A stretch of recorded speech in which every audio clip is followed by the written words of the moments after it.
Okay, so I'm gonna start this part over. Like I said, well, not over. The general responsiveness of this thing is pretty impressive, honestly, to me. Whatever. Uh, but just start off with a simple kind of sine wave. There you go. If we want to change the time base, this part is kind of weird because if you want to change the time base higher and lower, you do use up and down after hitting that horizontal button. If you want to do a vertical time base, hit the channel 1-2 button, and then use left to right. So it's a little bit confusing. But like I said, it is a reasonably responsive system. Oh, I think it's still in. No, it's 1x or 10x. Make sure the probe is in 10x too. I have this thing about constantly hitting that stupid button. All right, so it does have actual triggers. So, um, like I said, so if you move it up here and down there, you can see we've got this kind of thing. The only triggering, I mean, for what it is, again, keep your expectations in check. It only has, I think, a rise and fall trigger. Uh, yeah, we got on and over signal. Where is it? There we go. Rising edge, falling edge. Those are the only two we have. But you know, whatever. I know somebody had asked about this. Let me try fiddling with my forget it something. Sure, why not? Just do something arbitrary. Okay, so well, apparently it has no issues triggering on that. So there goes that. I don't have a whole lot of like arbitrary waves in here.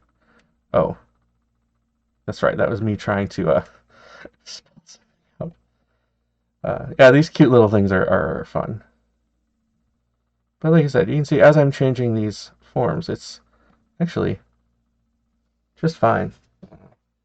And then you push the trigger up a little bit, and boom, it's pretty much got it all.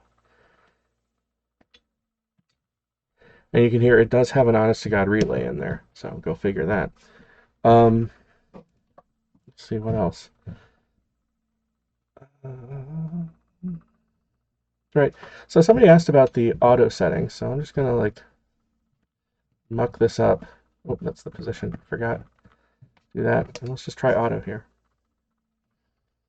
Well, it's certainly not what I would call speedy, but I mean that seems like a reasonable thing. Oh, and I haven't really compensated this probe, so don't get mad at it too much for its sins there. It's alright. So yeah, it looks like the auto is slow, but at the same time, it did a fine enough job. And if I switch it to the silly arbitrary one and I hit auto, again, it's taking its sweet time. But there we go. It did trigger on it, and it looks to me like it's more or less okay. So, for what that's worth, honestly, I think that the oscilloscope side of this is a perfectly serviceable basic scope. As far as I'm concerned, it does everything that I'm going to need it to do.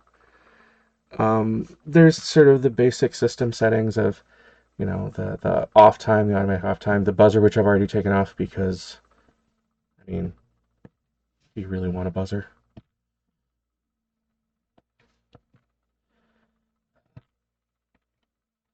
Of course, now if I don't remember anything that does use the buzzer, but well, I guess it was there in the continuity mode. So, um, like I said, I think for my mind, the performance of this is actually pretty snappy, which is nice. The only bad thing, honestly, is that horrific automatic range speed. It's just so bad. Other than that, it's actually as decent a signal generator as this thing is, maybe. Well, maybe not quite as good, but this is not exactly high tech either. Obviously, the scope's not as good as the Siglent, but it's a lot more portable. And yeah, so honestly, I would have no issue saying that I'm really, really happy with it if it had a better auto range speed. But what are you going to do? All right, let me clear some stuff out here, and then I will take it apart, or at least take it open enough so people can see a little bit about what's in there.